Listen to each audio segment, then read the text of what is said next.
Salam əziz soydaşlar, yəni Azərbaycan, İran kontekstinin müxtəlif cür ifadələr işlətmək olar, amma hamısının mahiyyətində bunların nə qədər bir-birinə yaxın olduğunu, xüsusən iri dövlətlər tərəfindən nə qədər yaxın olduğunu göstərən hadisə yaxında baş verdi. Bu Yekaterinburg hadisələridir. Yekaterinburg hadisələri ilə bağlı yayılan məlumatları izləyirəm, amma ən düzgün versiyanı mən deyəcəm bugün sizə. Yekaterinburg hadisəsinin kökü İranın İsrail qabağında məğlub olmağına bağlıdır. Məğlub olmağı ilə əlaqəlidir. İranın Gilanda radiolokasiya sistemi var. Rusiyanın ərazisini təxminən 700-800 kilometri görür. İsrail Rəşdi, Gilanı bombaladı. Rusiyanın beynində belə fikir var ki, İsrail növbət dəfədə hücum edib, Gilanda həmin radiolokasiya sistemini götürəcək, onu bütöv saxlayacaq və Rusiyanın əleyhinə işlədəcək. Çox böyük casusluq mərkəzidir həmin radiolokasiya sistemi. Çox böyük elektron hücumlar reallaşdırmaq gücünə malikdir. Bizim Azal'ın təyyarəsinin Çeçenistanda vurulduğu gündə Azərbaycan prezidentinin Sankt-Peterburqa uçan MDB sammitinə uçan Azərbaycan prezidentinin təyyarəsinə də GPS müdaxiləsi böyük ehtimalla oradan olur. Rusiya rəhbərliyi gecə-gündüz yata bilmirdi ki, Gilandakı o radiolokasiya sistemi İsrailin əlinə düşəcək. İrana qarşı hal-hazırda bugün ayaq üstə duran Rusiya müharibə apara belə hazırlığa malik deyil. Görünür, hələ ki Xəzər dənizində də lazımi qurğuları yoxdur ki, dəqiq zərbə ilə İranın ərazisində Gilan radiolokasiya sistemini vursun. Ona görə Rusiyanın xüsusi xidmət orqanları Yekaterinburg hadisəsini hazırladılar. Yekaterinburg Azərbaycanlıların ən güclü olduğu Rusiya regionlarından biridir. Amma eyni zamanda orada Talış separatçılarının da ən güclü olduğu regiondur. Təxminən 2023-cü ildə orada Əlikram Hümmətovun Talış Muğan Respublikasının yaratdığı 30 illiyi qeyd olunmuşdur. Rusiyanın nəzərindədir ki, oradan Yekaterinburgda Talışların belə cəmləməsindən istifadə edib Azərbaycanda və eləcə də Azərbaycandan sərhədin o tayında Talışları idarə etmək olar. Talışların içində müəyyən işlər görmək olar. İşin mahiyyəti budur. Rusiyanın Talışdan ehtiyacı var. Talışın rəğbətini qazanmaqdan ötürü Azərbaycanlıları incitməli idi. Ona görə əgər Azərbaycanlılar, o Səfərov qardaşları, Allah onları qəni-qəni rəhmət eləsin. Əgər o Səfərov qardaşlarının 20-30 il bundan qabaq cinayəti də olubsa, buna bir çağırış yaz gəlsin, istintaq orqanında soruşduqca gecə saat 2-də, 3-də gecə yarısı gir, şillə, təpik, ayaq, bıçaq, əlində avtomat, nəticədə bir neçə saat çəkməmiş ölsünlər. Bu rezon yaratmaqdır. Azərbaycanlının rezniyasını yaratmaq və bununla da bir ovuz Talışın gözünün qabağında rəğbət qazanmaq. Niyə görə? Bayaq sizə ümumi mahiyyətini deyim. Rusiya başa düşür ki, İran astarasında siyasi aktiv Talış var. Əlbəttə bu İranda müəyyən qüvvələrin Azərbaycana qarşı istifadə etmək üçün yaratdığı Talışdır. Boris Talışınski Astarada gəldi. Mənim gözümün qabağındadır o təsvirlər. Yəni mən orada siyasi mübarizə aparmaq gücü, ehtirası olan təbəqəni gördüm. Cavanları gördüm, kişiləri gördüm, xanımları gördüm, növbə-növ gənc, yaşlı xanımları gördüm. Boris Talışınski gəlib, Talışlara dövlət quran gəlib, Əlikram Hümmətovun varisi gəlib, onlar necə sevinirdilər. O tədbirə necə rövnəq vermişlər. Əhməd Kazım idi o tədbirin başçısı. Yəni Rusiya başa düşdü ki, Bortnikov, Rusiya Xüsusi Xidmət Dairəsinin rəisi başa düşdü ki, İranda siyasi mübarizə aparmaq gücündə, imkanında, arzusunda, iradəsində olan adamlar var. Əlbəttə Rusiya görür ki, onlar daha çox Azərbaycandakı talışları belə deyək oyatmaq üçün nəzərdə durub. Əslində mən bugün nə qədər İranın o məsələdə roluna nifrət eləsəm də, ədalət naminə mən bir daha sizin qarşınızda təkrar edirəm. Talış mövzusu Rusiyanın mövzusudur. Talış mövzusu İranın mövzusu olmayıb. İran sonradan özü soxdu və talış mövzusundan da ən çox əziyyət çəkən İran olacaq. İran ərazi itirəcək. İran ya Rusiyanın satelitinə çevrilməlidir, ya İranın şimalı üzərində rəsmi Tehran müstəqil, yarım müstəqil vəziyyətə çevriləcək, ya da bütövlükdə ərazisini itirəcək. Biraz gözləyək, görəcəyik. Amma vəziyyətin, yəni qabağa qaçaraq deyirəm, vəziyyətin xilası da var. Yəni əgər İran Azərbaycanla birlikdə olacaqsa, bu vəziyyətdən çıxmaq mümkündür. İndi Rusiya, Bortnikovun, yəni Rusiya Federal Təhlükəsizlik Xidmətinin və yaxud Xarici Kəşfiyyat Xidmətinin hazırladığı senari belədir. Zahirəddin məsələsində bura qatmaqla Azərbaycanda bir qrup talışın demək rəğbətini qazanmaq, bunları qızışdırmaq, o cümlədən həm Yekaterinburqda talış separatçıları var, həm onlardan bir neçəsi gəlib indi Şabanov gəlib indi Moskvadadır. Şabanov Moskvada tək deyil. Elə hesab edin ki, dünyanın ən nadan separatçılarından biridir. Düz ağıllı başlı bir mövqe formalaşdırmağı da yoxdur. Ancaq biz Şiəyik, biz Fars dilliyik. Xomeyni, Xomeyni söyüb o. İran efirində Xomeyni söyledi ki, Xomeyni sən niyə bizi bu türklərin ayağına vermirsən? Yəni Rusiya Federal Təhlükəsizlik Xidməti və yaxud SVR, Rusiya Xarici Kəşfiyyat Xidməti bunu qeydə alıb ki, belə adamlar var. Bunların Zahirəddin İbrahiminin həbsini də görünür Rusiya həbs edib Azərbaycana verməsini də Rusiya görünür özünün səhvi hesab edir və bəlkə də Zahirəddin İbrahimiyə görə də bəlkə də Azərbaycanlılara elədiyi işgəncələrin miqdarını da biraz artırdı ki, daha belə deyək, böyük rezon alınsın. Yəni bizim Azərbaycanda olan bir qrup talış Rusiyanın fətvası ilə otursun, dursun və bizdə olan bir qrup talış separatçısı demək İran ərazisinə keçsin, orada talışları qızışdırsın, talışlar milli azadlıq tələb eləsin, talışlar İran ərazisində, bəlkə də lap Azərbaycan ərazisində də öz dövlətlərini qurmaq məsələsini tələb eləsinlər və bundan istifadə edərək 20-ci əsrin əvvəlində olduğu kimi Rusiyanın o regionda qurduğu mexanizmlər, işlətdiyi priyomlar yada düşsün, Mirzə Kütük xan hərəkatı müasir dövrdə yenilənsin və beləliklə Rusiya bu və digər formada İranın içərisinə xüsusi xidmət orqanları və yaxud silahlı qüvvələr yerləşdirsin. Talışlar, İran ərazisindəki talışlar Rusiyaya ayrıca müraciət edə bilərlər. Yəni, bəri başdan deyim ki, Rusiyanın Azərbaycan ərazisində talışlara dövlət vermək, hər hansı bir muxtar qurum vermə fikri yoxdur. Bu Rusiya üçün çox böyük faciə ola bilər. Mən çatdırsam, o məsələni indi sizə izah eləyəcəm.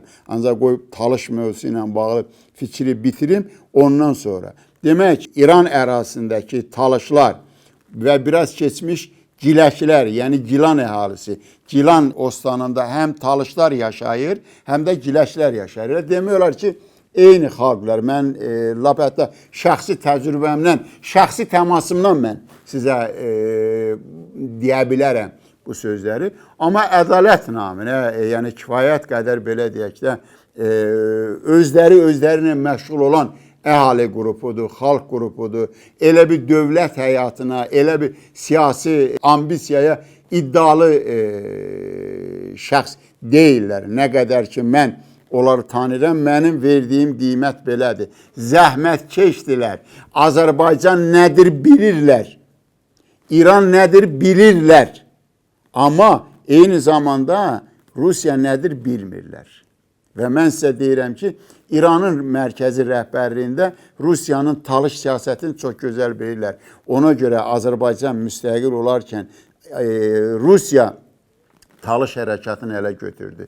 Bizdə də var mətbuatda bəzi mövzunun sağın solun bilməyənlər yazırlar. Əlikram Hümmətov Lənkəranda, Xanbulançayda yalnız Rus generalları ilə görüşüb. Mən yeri gəlsə Rus generallarının adını da sadəcə mənə öz arxivimə belə deyək, yəni baxmaq lazımdır. Yəni mən o mövzuda bir neçə detallı məsələ də belə deyək, deyə bilərəm sizə. Ona görə mən deyirəm ki, İranın ən böyük problemi özünü Talış mövzusunda hazır kimi göstərməsi oldu. İran mətbuatı İsveçdə yaşayan Talış hərəkatının lideri Əli kimdir? Onu çıxartdı efirə. Talış dilində ondan müraciət yayımladı. Azərbaycanın əleyhinə nə sözlər almadı. İranda 200, İranın səhər kanalında 200 aparıcı var. Bunlar müharibədən, fəlakətdən, pislikdən nə yaşayan adamlardır. Özdə əksəriyyəti də xanımlardır. Anlamaq olmurlar. Elə o İsveçdə yaşayan Talış hərəkatının lideri Azərbaycanı söydükcə Allah xanımdır. O necə onun gözündə od parlayırdı. Allah parlayırdı. Nə tər sevinirdi ki Azərbaycan söyülür. Özdə bir yeri gəlsə Talışla bağlı yəni Talışın etnik, dini kompozisiyası ilə də bağlı mən çox əlavə şeylər də yenə deyirəm, deyə bilərəm. Elə şeylər ki, onlar yeri gəlsə İranın o qədər də xoşuna gələn məsələlər deyil. İran, Zahirəddin İbrahimin Azərbaycan həbs edib Yekaterinburqdan gəldiklərindən sonra İran özünü Talış mövzusunun sahibi kimi göstərdi. İndi cəfasını çəkir. Rusiya o regiondakı əhalini özü idarə etməlidir. İran o regiondakı əhalini idarə edə bilməzlər. Həm Gilanda qurulan radiolokasiya sistemi, yenə deyirəm, radiolokasiya sistemi 800 kilometr radius məsafəni görür. Bunun təxminən 700 kilometr Rusiyanın ərazisidir. Əlbəttə tək Rusiya tuşlanmayıb, Türkiyənin də ərazisini görür, Azərbaycanı bütöv görür, Ermənistanı təbii ki bütöv görür, Gürcistanı da müəyyən qədər görən stasiyadır. Yəni əsasən İranın şimal və müəyyən qədər də qərb hissəsini görən radiolokasiya sistemidir. Yenə deyirəm, o düşüb İsrailin əlində olsa, görün İranın, Rusiyanın daxilində İsrail nə vəziyyətlər yarada bilər. Bu Rusiya üçün faciədir. Ona görə yerli əhali vasitəsilə ən azı məlumat toplamalıdır. İsrail ora gəldi və yaxud İran ola bilər ayrıca o RLS-i İsrailə bağışlasın və yaxud İsrail İranın xəbəri olmadan o RLS-i idarə eləsin. İran qələbə danışır, amma İsrail deyir, İranın bütün hava məkanına mən nəzarət edirəm, İsrail nəzarət edir. Və İranda bir dənə generalı yoxdur, çıxsın desin ki, ay İsrail, sən nəylə mənim hava məkanıma nəzarət edirsən? Yəni, deyə bilmir. İsrailin dediyi həqiqətdir. İran kimdir? İran ancaq Kürdlərin qənimi olub və bir də Azərbaycanın qənimidir. İran hesabat versin ki, İraq Kürdistanına nə qədər raket atır. Neçə dəfə həm atdığı raketlərin, raket hücumlarının sayını desin və hər hücumda da neçə raket atıb onun miqdarını desin. Bir də Azərbaycandır. Azərbaycanın əl çəkmirlər. Pezeşkan Bakıya gəlir. Bəs niyə görə İranın səhər kanalı tələb eləyirdi ki, güya Pezeşkan İlham Əliyevdən tələb eləyir ki, hesabat ver mənə. Sənin ərazindən istəyən İsrail təyyarəsi üçün. Pezeşkan gəlir və düz deyir. Azərbaycan İranla birlikdə burada müharibənin qabağını ala bilər. Rusiyanın İrana hücum etməyinin ikinci parametri Rəşd Astara dəmir yolunun tikintisinə nail olmaqdır. Onu nəzarət eləməlidir. Əhali Rəşd Astara dəmir yolunun tikintisində iştirak eləməlidir. Onun təhlükəsizliyinin təminində iştirak eləməlidir. Kimsə gəlib orada bomba, dinamit filan şey qurub partlatmamalıdır. Söhbət İsraildən gedir. Üçüncü mənası da var. İran Rusiyanı heç vaxt özünün dostu hesab eləməyib. Bizdə böyük əksəriyyət belə başa düşür ki, İran və Rusiya yenidir. Əsla belə deyil. İran həmişə Rusiyaya düşmən kimi baxıb. İranın ali rəhbərinin düşüncəsinə görə İranın ərazisinə son hücum edən iki dövlət var. Qoşunu İranın ərazisinə girən iki dövlət var. Biri Osmanlıdır, ikincisi isə Rusiyadır. Osmanlıdan o qədər danışmır, amma Türkiyə qarşı İranın ali rəhbərinin, yəni İranın Türkiyəyə qarşı nifrət mövqeyi, yəni Qəzza müharibəsini İran saldı və Qəzza müharibəsini salandan artıq 6 ay sonra İran Qəzzanı yaddan çıxartdı, düşdü Türkiyənin üstünə, Azərbaycanın üstünə. Türkiyənin daxildə nə qədər etiraz aksiyası olubsa, onun hamısını təşkil edən İrandır. İrana bağlı təşkilatlardır, qruplardır və İran maliyyəsidir. Amma ən böyük düşmən Rusiyanı hesab eləyir və SSR dağılandan da İran Rusiyaya qarşı mübarizə aparıb. Mən Rusiyalı mütəxəssislərə yeri gəlsəniz, bizim öz mütəxəssislərimizə də deyirəm. Qasım Süleymanını Abxaziyada axtarsınlar. Abxaziyada onun qurduğu bu işləri bugün ermənilər və ruslar çoxun Türkiyənin və Azərbaycanın adına çıxır. Mən Türkiyənin Abxaziya haqqını istisna eləmirəm. Amma Türkiyənin elə harda nə gördü, onun dalınca qaçın vərdişi yoxdur. Türkiyənin Qafqaz siyasəti, Rusiya təsir zonasında apardığı siyasət indi çox ağıllı, təmkinli siyasətdir. Erdoğana kim müraciət edirsə, əgər imkanı varsa Rusiya dövləti ilə filan feşməyəni işləyir, kömək eləyir. Amma Şimali Qafqazda ya Abxaziyada tutaq ki, Rusiyanın əleyhinə separatizmi qızışdırsın. Bu belə deyil. Əgər Abxaziyanı Rusiya idarə edə bilməsə, o zaman təbii ki, o Türkiyə onu idarə edəcək. Tək onu yox, ümumiyyətlə Şimali Qafqazda çox yerlər var. Türkiyə onu idarə edə bilər. Abxaz icması var Türkiyədə. Türkiyədəki Abxaz icmasının sayı Abxaziyada yaşayan Abxazlardan 3 dəfə çoxdur. 3 dəfə çoxdur. Niyə idarə eləməməlidir? Amma Rusiyanın xatirinə, Rusiya ilə münasibətlərinin xatirinə bir dənə iş görməz. Ermənilərin təsiri, ermənilər və ermənilərin təsiri altında olan Rus ekspertlər, bəli, Abxaziyada hər yerdə Türkiyənin barmağını axtarırlar. Hər yerdə Azərbaycanın barmağını axtarırlar. Güya Azərbaycan və Türkiyə Abxaziyada. Amma əslində bu Qasım Süleymanın gördüyü işlərdir, ələ aldığı adamlardır, o vaxtdan bünövrəsini qoyduğu adamlardır. Bunu axtarsınlar. İndi də Rusiya qaydı belə deyək, yəni bu qaydada, yəni mən İranın Rusiyanın düşmən hesab etməsinə dair arqument gətirirəm. Cənubi Osetiyada belə. Ola bilər Cənubi Osetiyada müəyyən qədər Azərbaycanlılar var, yəni onlar da Türkiyə və Azərbaycan vətəndaşları var. Amma orada da İranın, xüsusən Qasım Süleymanı qoyulan dövrdür. Qarabağ ermənilərinin ən böyük gizlin ilamçısı Qasım Süleymanı idi. Qasım Süleymanı öləndə çox şeylər üzə çıxdı. Elə Qarabağla bağlı çox şeylər üzə çıxdı. Bəli, biz Qarabağdan hər şeyi təmizləmişik. Ermənidir, ermənidən pis olan İranın izlərində oradan təmizləmişik. İndi İran ona görə qayıdır. Elə görünür, elə Qasım Süleymanı dövründən orada nəsə gizlədiblər, nəsə qoyublar, kiməsə nəsə deyəcəklər, verəcəklər. Ona görə Rusiya İranı heç vaxt tanımadı ki, İran ona hansı münasibətlə baxır.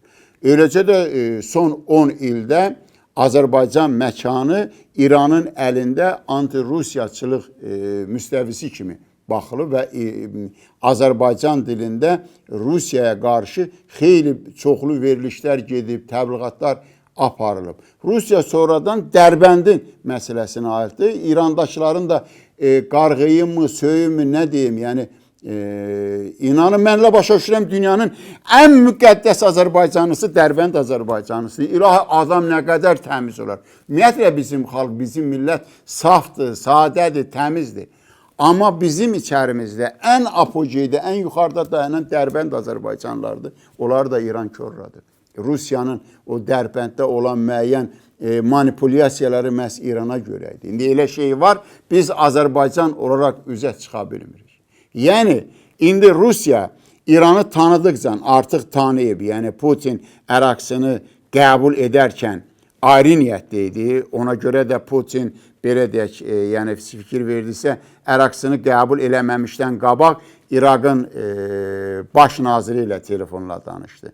Yəni, Rusiya, Putin İran vasitəsilə ənənəvi İranın ənənəvi siyasətini bərpa eləmək istərdi. Yəni o Rusiya üçün də faydalıdır.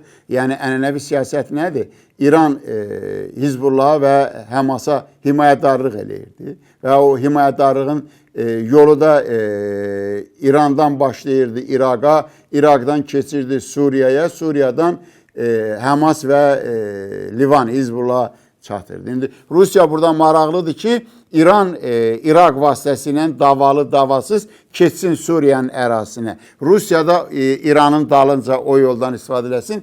Suriyadakı iki bazasını qorusun, iki bazasına kommunikasiya açsın. Yəni məqsəd buydu. O məqsəd də durur. Lazım olsa Rusiya İranın Gilan, yəni Mazandaran, Rəşt, Astara nə deyirsiniz? Hamısı birlikdə.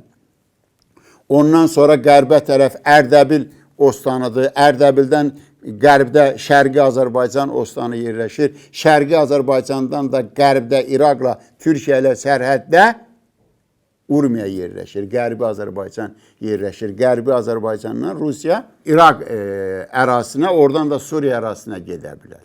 Bütün bunlar hamısı İranın ərazi itkisi ilə başa gələcək. Yəni görün nə boyda proseslər gedir.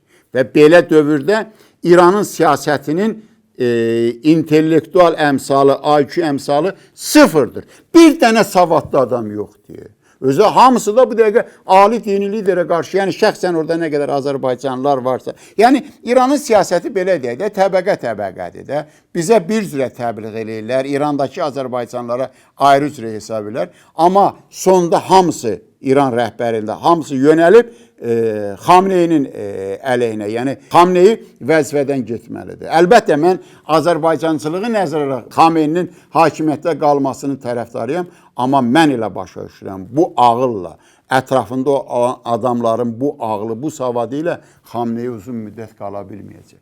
Əraqçı, İraqın bir nömrəli diplomatı nə deyir bilirsiniz? Fransa Xariclər Nazirinə zəng eləyir, deyir ki, sən İsrailə de, biz Livan deyilik. İsrail əgər bizə atəş atsa, biz onu vuracağıq. Qoy İsrail bilsin. Yəni, İran deyir, mən Livan deyiləm. Və Livanı bu günə sən salmamsan, ayıran. Livan oturmuş da, kasıb dövlət idi oturmuşdur. Elə içindəki o qrupları sən yaratdın İsrailə, əvvəl İsraillə cici bacı oldun.